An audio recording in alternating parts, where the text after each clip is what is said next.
I stared at the Viking paraphernalia that littered the area, surrounding an unlikely centerpiece. A full-size stage complete with an impressive sound system with all the trimmings, including a dragon. It took a special kind of crazy to build something like this in a remote field. When the sky split open with a deafening boom and the music started blasting, it felt strangely appropriate.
Hartman hurried down the corridor. He had disliked leaving Wake when he was surely at his most susceptible to therapy.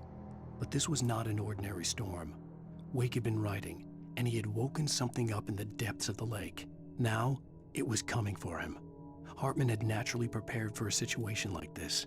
The idiot brothers would keep Wake distracted while Hartman double-checked everything, just to be sure.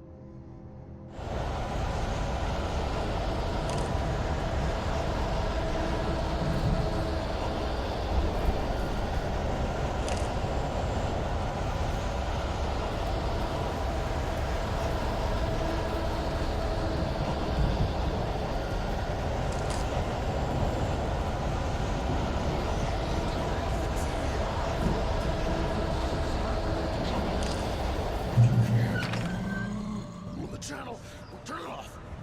We don't want any fighting. It makes...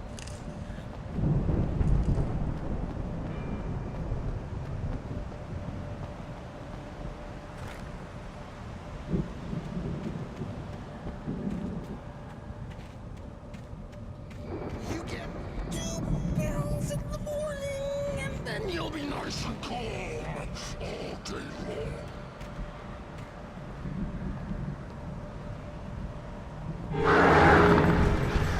You get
Mott knew that Wake was smarter than him. Wake had more money, a beautiful wife, everything. And Hartman said Wake was important. That made him better than Mott. But Mott was calling the shots now. He'd expected Wake to whimper and grovel, but instead, he seemed willing to fight.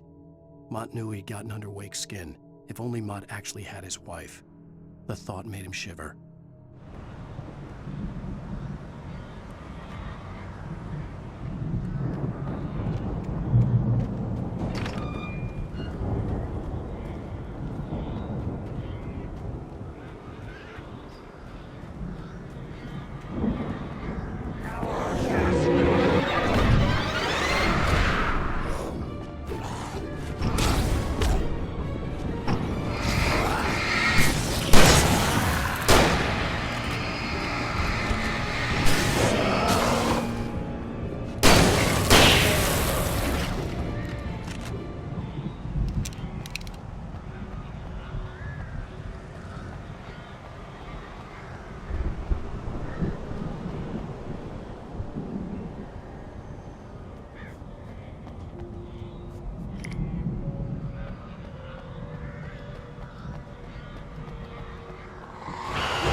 For the moment, Barry was just glad he had survived the fall.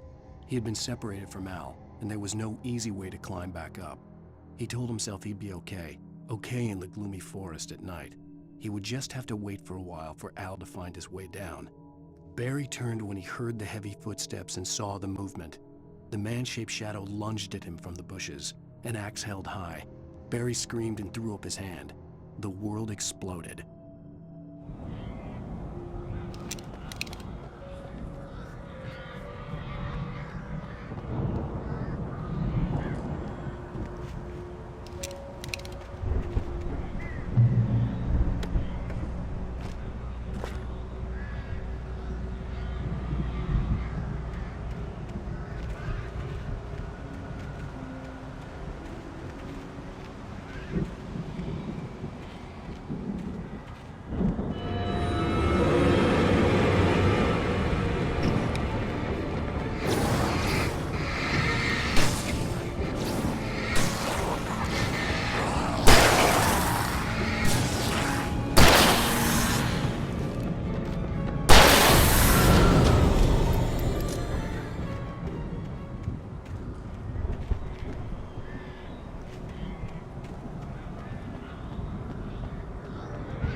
Hartman watched as Wake's features slackened. The man was bullheaded, no doubt. Even lying on the bed, he'd almost broken Hartman's nose the second time. But with a little time, he could break Wake down, give him proper direction. Wake was easily the most promising subject he'd had. Well, since Tom, really. "Sleep well, Alan," Hartman whispered with a smile. "Let me take care of you." He sniffed hard to clear his throbbing nose, swallowed blood, and barely tasted it.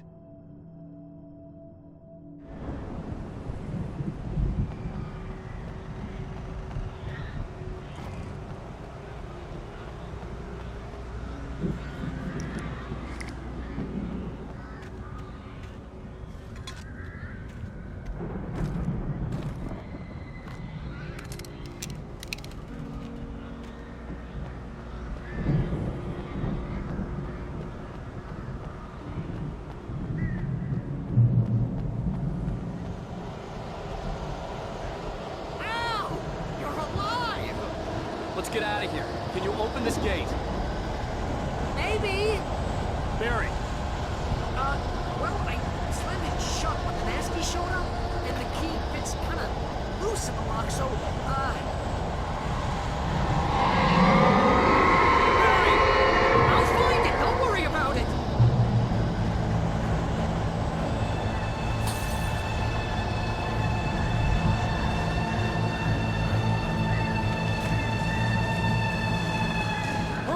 Barry. I'm on it!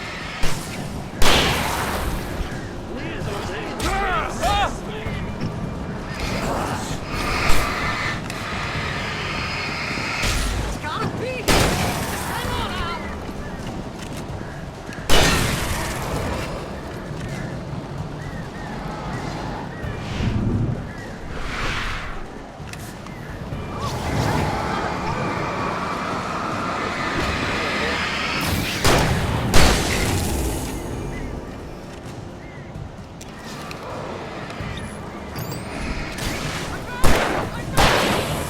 No, wait, it's a twig.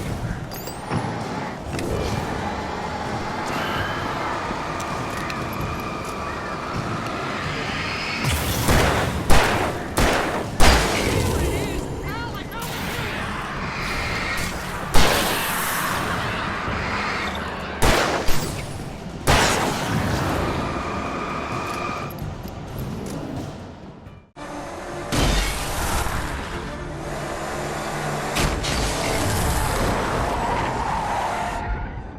Al, please tell me we're headed for the nearest "You're now leaving Bright Falls. Come back soon" sign. We're going to the Anderson farm. I knew you were gonna say something like that. You know what? You owe me big time for this. When this is through, if we make it, I don't care what anybody says, I'm done with darkness. You're gonna buy me a tanning bed as a gift, and I'm gonna live in it.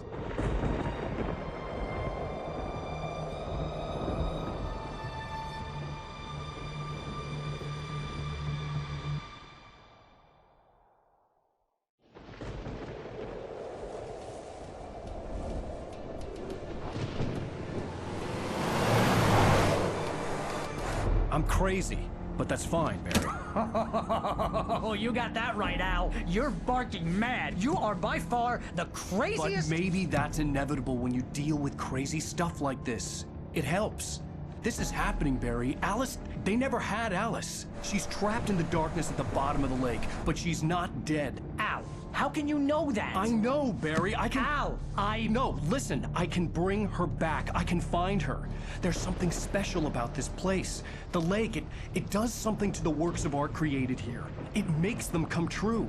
But there's a catch. The dark presence, whatever that thing is, twists it to its own ends. That's why all of this is happening. It's using my manuscript to take over everything. Al, I believe you. It happened to Thomas Zane before, it happened to the Andersons. I believe you. Crazy or not, you're not delusional. Weird shit's going down. That's a fact. I'm on board, man. I'm with you. The Andersons knew about it, but they were too far gone to tell me with all the drugs they were on. But they wrote it down. There's a message somewhere at their farm, Barry. We just need to find it. Look out!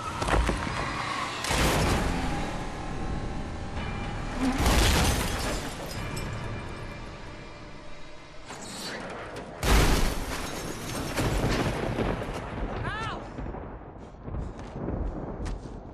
God damn it, Al, talk to me!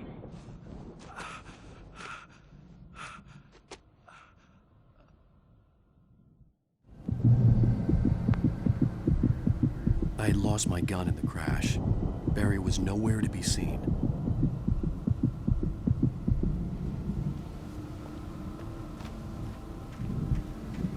Barry! Barry! Oh, man, you're okay! Jeez, it's good to hear your voice! I was trying to get out of the car, but the ground gave way. Man, what a drop! Don't worry, your cutout is fine. Forget that! Are you okay? I hit some bushes, didn't get a scratch. There's no way you can climb down, though. It's like a sheer wall.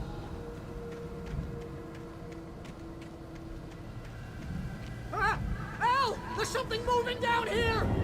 Barry, it's a taken! Use a flare, Barry! Oh! Yeah! Barry, are you alright? I'm good, Al! I'm great! Guess you never messed with anyone from New York City before, huh?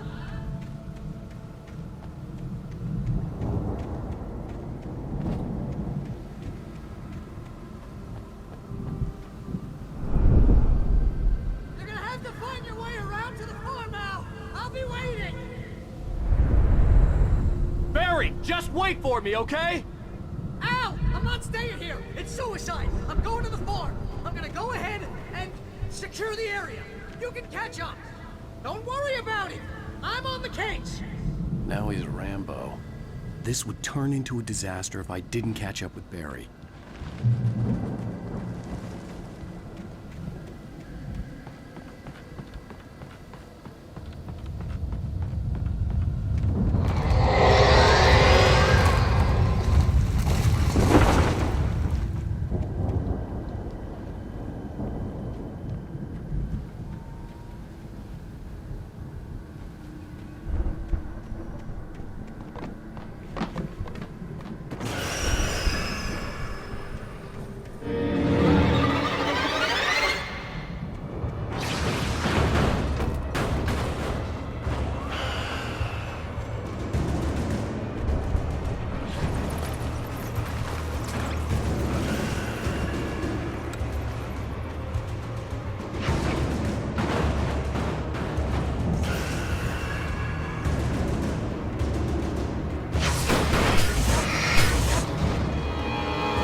When he stopped the car at the Anderson farm, Walter felt relieved. Oblivion was close at hand. The brothers wouldn't miss a jar of moonshine or two in the booby hatch. But then he saw the man on the porch, and he knew who it was. Driving for his life and knowing it was useless, he didn't realize he was crying until he couldn't see the road for the tears.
Crawled over the gate. I needed a light to destroy them to get through.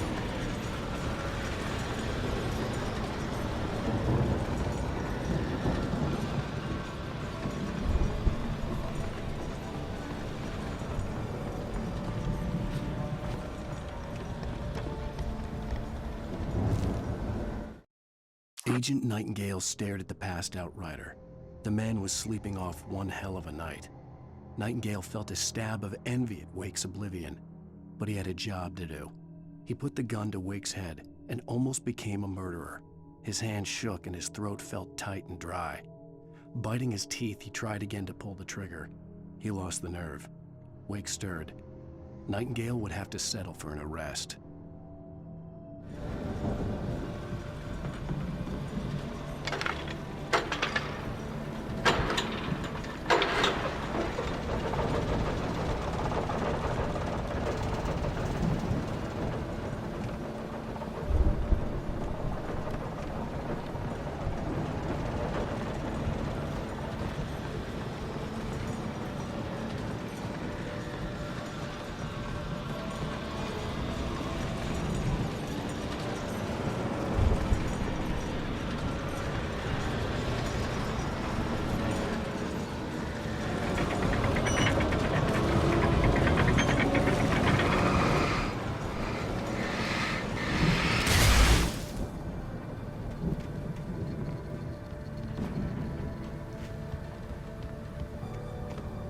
I could sense the movement in the woods ahead. Facing the enemy without a weapon was dangerous, but I had no choice.